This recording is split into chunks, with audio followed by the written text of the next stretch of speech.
being a Wednesday, it is time for us to talk all things legal. Antonio is here from Pellicer and Heredia, the Alicante lawyers. Welcome back. Good to see you. Happy to be here. You always get the holiday gigs. Yes, I do, don't I? Yeah. Where are they this time? I think they're having an extended lunch somewhere. An extended, that's nice, isn't it? Extended lunch. It's nice to be boss. Fancy that. Of course it is. We've been hearing quite a lot about golden visas for quite a while, but we've heard even more about them this week because it seems that the Senate, the upper house, threw it back to the lower house and didn't pass it. And we're guessing that's because one political party has a bigger hold over the Senate than the lower house. It got passed in the lower house, didn't it? That's right. Where the president or the prime minister has a majority with all the little parties helping him to push things through. So what happens now?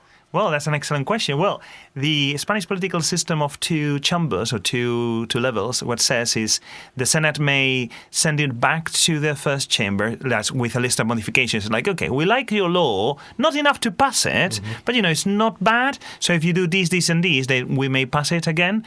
But the funny thing about this system is that the Congress is not required to send it again to the Senate to be passed again. They can so they don't have to vote on it again? That's right. They don't have to vote on it again. It's just the Congress will now decide if they're going to implement some or none of the changes or all of the changes that they submitted, and then they'll vote on it again. So the law is going to pass, most likely, but it won't be immediate. So we're getting like a reprieve or 4, 5, 6 months. Okay. And at that point, does it go back to the upper house again? Or no, we'll get it past. Just goes through. Yeah, it will go through. That's right. So the good news there is, for anybody who was thinking about getting a golden visa, then you still can, and you don't actually have to have a property at the moment. You could be intending to buy, yes. And you can sign up. Is that how you would say you would sign up for a golden visa? That's for the right. Let's call it like a pre-inscription or pre-application of the golden visa. What you need to do is to have a property that you want and that you like. So you've seen a property, maybe it's a new build and it's not ready yet. So even if you wanted to buy it, you cannot buy it yet or not safely. So I have a case, in fact, in which one of my clients is buying a property, but it will be finished likely on February or March next year. So if the Senate had passed the Golden Visa law or the law containing the Golden Visa provision, then he could be out of time. However, knowing this, we did a pre-application for the Golden Visa, so that gives him 6 months since the application to complete the purchase of the property, and you are in the system. That means that even if the law passed today, he could be okay to continue with his Golden Visa application until completion on February or March. So that gives people that still want the Golden Visa time to come to Spain or shop online for a property, get an arrangement and a contract on that, and still apply for the Golden Visa.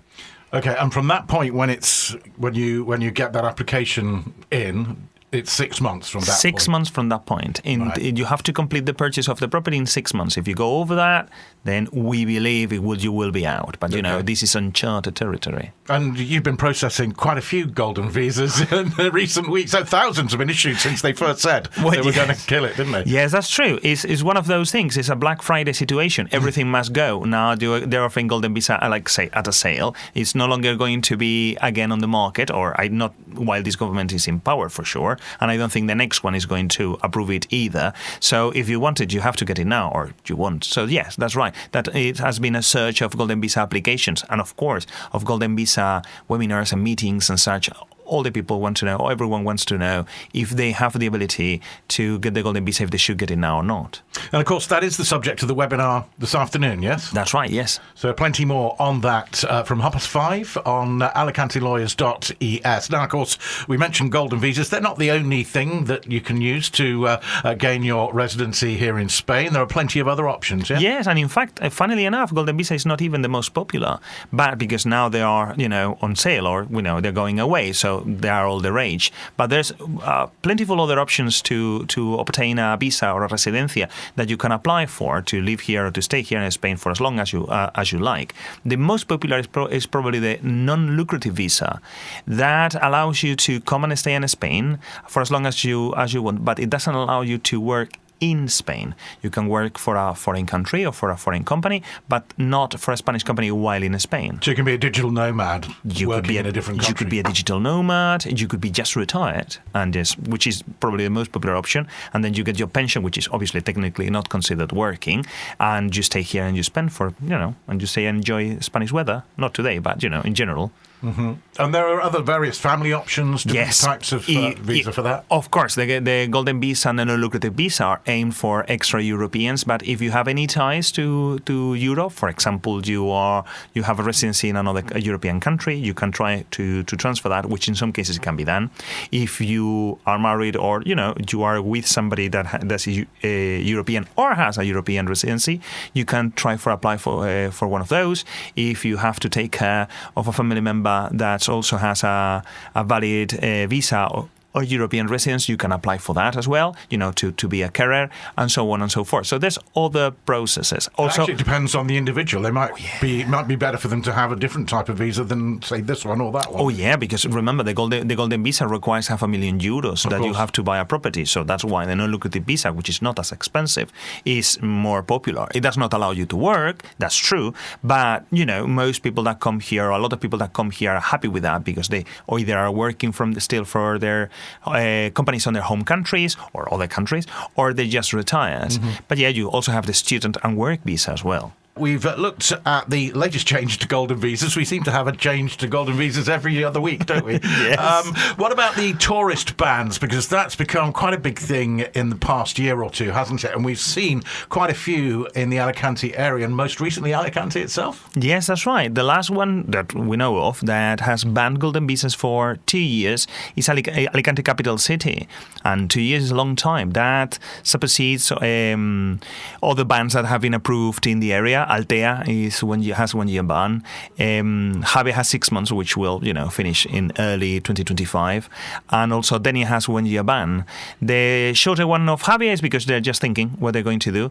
But Alicante, they also said they were going to think it, but they're going to take 2 years to decide to make analysis. So it's not that's just while they make their minds up again. Then yes, a 2 year tourist visa ban, tourist license rather. That's right. Yeah. That's right. That means that no new licenses will be issued in the Alicante town hall. If you already have it, then there's no problem. What about renewals then? That's an excellent question to which we have You're no the property answer. man. Yes, I know. But as you remember, or probably our listeners remember, that on the 2nd of August this year, they approved a new law for licenses, and you didn't used to need to renew it. You just changed ownership of the license, but the license was attached to the property. But that changed, and now if you transfer the property in any way, then you have to actually apply for a new license, and it's up for discussion if it's considered just a renewal, license maintains, but you're just changing kind of the ownership, even though you have to submit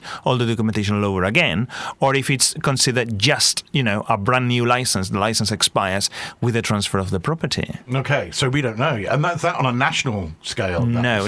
Just individual That's regions. right. Okay, just Comunidad Valenciana. Mm-hmm. But remember that the license is comprised of 2 main steps. So you've got the town hall from the city in which you apply in. They issue a compatibility certificate. That's the one that has been banned. So the town halls, the part that they can control is they don't issue a compatibility certificate saying that the property that you want to have a license for is compatible for having a license. And then the second part, once you've got the certificate, is the Valencia Central Tourism Agency. They issue the actual tourist license. So the thing is, if you've got the license recently and now you've sold, then maybe the person that is now buying the property, they may reuse the compatibility certificate that you had, apply for it in Valencia straight, and still get the license. So the current working theory, still to be tested, is that if you had the license recently, or the property that you're buying has had the license obtained recently, maybe you can actually get a license or get the license, let's say, renewed, no problem. But if it had it and you buy it, then we believe you should be able to change the ownership of the license, but it has not been guaranteed in every town. So in Altea, you can for sure, 100%. Right. But we don't know in Alicante and Denia yet. Okay, I saw your eyes light up there because you like to test these things, don't Yeah, you? it's quite.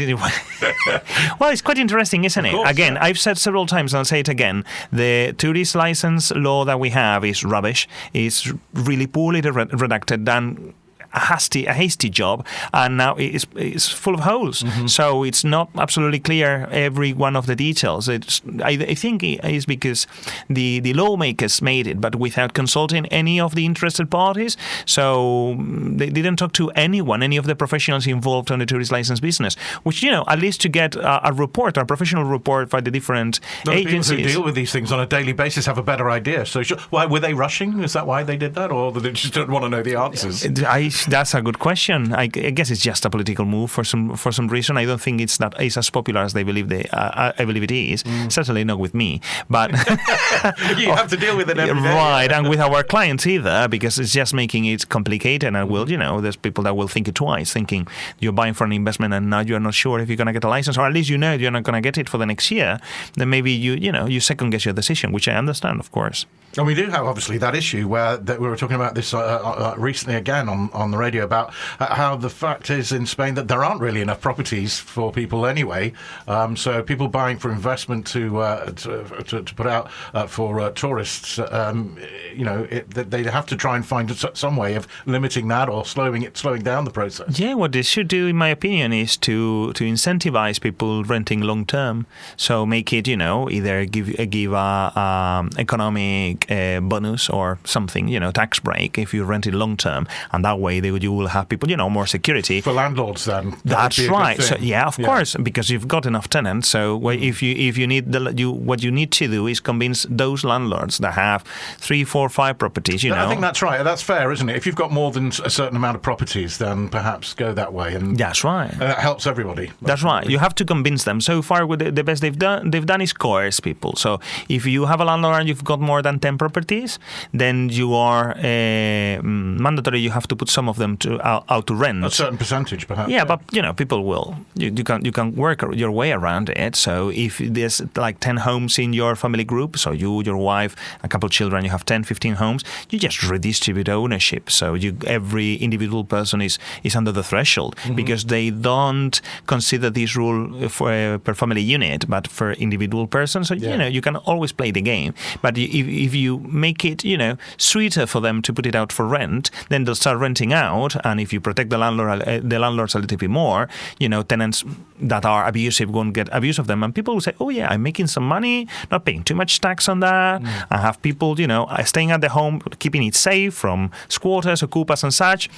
I don't see what the problem is, and I think then probably housing pressure will, I guess, probably not grow up. It would ease somewhat from the pressure Probably. cooker that we have at the moment. Yes. Nothing has really been resolved. I mean, Barcelona have prioritising their long-term rental accommodation over short-term stays in the way that you've described there. But this has nothing to do with the fact that the mayor said they're going to ban Airbnb from the city by 2029. This is just another thing. One of those things, let's do this while we think and we work out how we're going to do it. I mean, that just seemed like, again, politics, really. The city mayor in Barcelona saying, right, we're going to ban them, but not until 2029. Yeah. So, it's like, please elect me again, so I will be in power when 2029 gets here, so I can pass it. Yeah, it happens. Plenty of politics going on in and around this situation, but nobody really seeming to come up with, or even talk, perhaps, about a proper tourist model. We know that the model we have isn't working right across Spain, but what would, and is anybody even thinking about it or doing anything about it politically?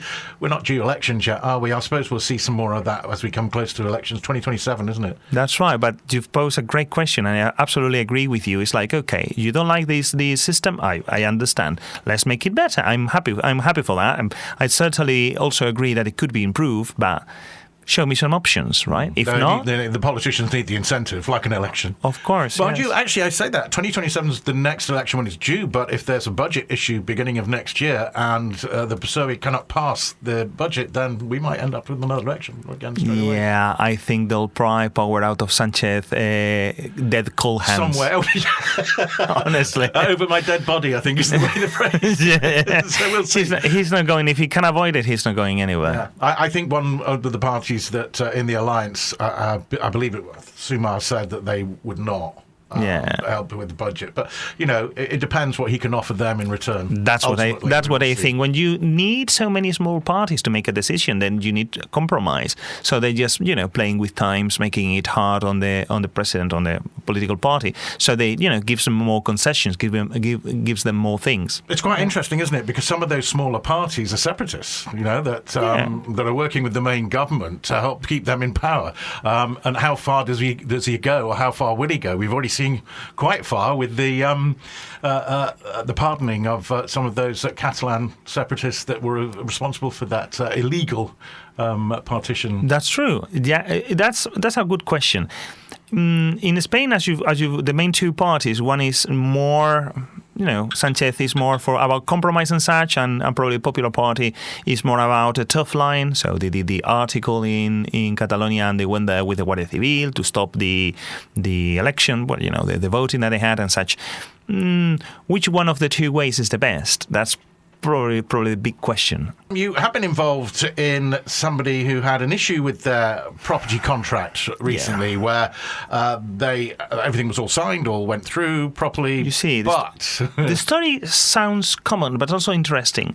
So I have a client that is really loving a property in the Macisbenda area. So this is Cieza, North Murcia, all right? So it's countryside and such. So he liked one a lot, and we took a good look at it, and I had to tell him, don't buy it. It's like, you cannot buy it. This property is not fit. You cannot buy it.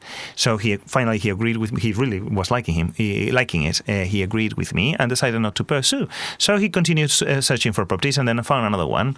And he sent me on the details and got in touch with the other party, with the agent, and take a look. And then, thankfully, the other party released some information for me. It's like, yes, the property is being sold to your client. However, the sellers already sold it to another buyer. So the contracts were exchanged. Right. There was no signing at the notary, because the buyers couldn't come up with the money because they relied on a mortgage in their country. That mortgage was denied, and then now they don't have the money to buy. But the contract still exists. So my client said, okay, Antonio, all right, that's fine by me. So sellers have the property. First buyers try to buy it. They don't have the money. So now I come and buy it. What's the problem? It's like a logic so solid and so flawed. That's what I thought, because his line of reasoning was solid, but no, that's not how it works. So the fact that you cannot complete a contract or comply with a contract, that doesn't mean that one of the parties, the seller in this case, can unilaterally say, well, that's it, guys. That's it. Then I'll move on to the next one in line. No, the contract must be severed by both parties in agreement, ideally. And if not, then a judge has to decide who's right, and to actually break the contract for them. Is there no time limit on these contracts? They just go on forever until somebody's actually bought it or not? You are playing with fire. Okay. So let's go to two examples. As I explained, I was talking to this client yesterday. So I put him two options. Well, so two things can happen. Either previous buyer and seller come to an agreement on whatever they decide, because the issue was not that the buyers wanted to actually buy the property because they can't, is because they pay 10% deposit. They arrears. Of course. So they pay 10% of the price, which is like 30-something thousand euros, and the seller says, I'm very sorry, but now that's my money. So, the seller said, well, you cannot complete. You've paid 10%. You cannot complete on the date. Then it's not my problem. The money is mine. And the buyers were not willing to say, well, you are not going to get 30,000 euros just because we couldn't come up with the money to buy the property. And the seller replied, that's what the contract says, which is, in fact... Is that what contracts, they don't generally say that? That's right. Generally, they say if you pay 10%, then you, as a buyer, you must be sure that you can come up with the money. Mm-hmm. This is an extreme situation. It's really unlikely, really unusual that this happens. Normally, people are sure that they can get the money to buy a property before they commit, 10% of the property price in order to do it. You can, gamble with 1,000 euros, but I guess, but not with 30,000. That's right. But in this case, the two options, as I was saying, either buyer and seller come to an agreement, first buyer, and they either give the money back or they keep it or, break it in the middle. or they do not. And if they do not, then somebody is going to sue somebody. So most likely the previous buyer are going to sue the sellers, blocking the transfer of the property because the property is now on dispute. So while the lawsuit is ongoing, the first thing I would do if I were the previous buyer's lawyer, is I will write an injunction on the property, blocking it from sale. So any prospecting new buyers that take a look at the property, nota simple, in the land registry information, will see that there's a marking made by the land registry saying that the property is subject to a claim made in court, so buy at your own risk. I was saying that the sellers made a really good decision disclosing the information, but not a good decision to my clients. In fact, I would have preferred for them not to tell me and for me to pursue and buy the property without knowing, because if you buy a property from a seller and you don't know that the property is in dispute, you're in the clear. Right. Any claims have to go to the seller. But now that we know, and obviously I've been duly informed in writing, then I cannot ignore it. So now that I know that property is in dispute, if I proceed to buy it, then I'm liable to lose the property, well, in this case, my clients, to lose the property if they buy it, if the lawsuit doesn't go the seller's way. Right. So... It's a bigger risk. So the solution for us, the new buyers, is for the previous buyers and the seller to come to an agreement. So that's what we're pushing for. So we are pressuring and pushing everybody. I mean, it's much better if they go to get the situation sorted out. Because things, when you go to court in Spain, we know it doesn't happen tomorrow. That's right. It takes a long time. At least you're going to have 1 or 2 years for sure in which the property cannot be sold, and that's not good for anybody, even for 30,000 euros. So an agreement should be done. I believe in this case that the buyers, at some degree, they should be punished for the reckless, purchase at some point, but 30,000 euros, to me, sounds like too much. So I think the seller's done well there because they haven't actually had to do anything. That's right. And even you can sell now the property at a discount even if you want, because you get extra money from the previous buyer. I don't know what they decided to do on the price, regarding the price. But you are more relaxed about it. But where's the real harm for the sellers? They've lost 6 months of the life in which they wanted to actually sell the property and they couldn't. They haven't bought another property with that money. So it's not like they got into a financial commit financially to something that they couldn't deliver. Defaulting themselves is they went and rented something. So there's really no harm for the sellers. It's a big conundrum, this case. Yeah, and it's a big decision, isn't it, to go ahead with a purchase or attempt to go ahead with a purchase if there's a question. But that's the thing. If you are properly assessed or advised by your independent lawyer, then you can go ahead. So what I've advised my client is the property is fine. The property itself, the paperwork, everything looks fine. So let's pursue. We'll sign a reservation agreement with the sellers in which we disclose this information, and we put one of the conditions is this is sorted out before we complete at the notary, or we won't, and you, the sellers, will be penalized for it. Right. That way, you sweeten the possibilities for the previous buyers and the sellers to get an agreement. Because me, as the new buyer, I don't care who gets the money. I just care that it gets sorted out. So it's clear for you to buy without any questions. Go ahead and do it. So there's a way to proceed with these and protect my clients. Excellent. Love it. I just love the intricacies of it's obviously not good if you're in the situation, but hearing about these real life situations that you go through here in Spain with the different aspects of it. Of course. We were hearing about inheritance just a couple of weeks ago from Antonio with his current live case as well. Yes, really interesting. Of course. You said, and actually, these are always a big sort of subject in the office. Yes, of course. Yeah. One of the things that we do when we meet, particularly when I meet other people of the real estate team, which we don't see each other that often, is we exchange comments on our latest cases, and we have our Teams group and we talk out whenever we have a question or one of these issues that's a little bit more intricate than usual. You put it in the team so everybody can pitch in and think, I think you should go this way, or how about this, or have you thought about that? So we're a team, so we should work as a team as often as we can. Excellent. Okay, don't forget the webinar today on golden visas. That's at 5:30 on the website. AlicanteLawyers.es is the best way to get there in English. Or you can go pay it down Heredia as well. That'll take you to the website too. Antonio, thanks very much indeed. Good to see you.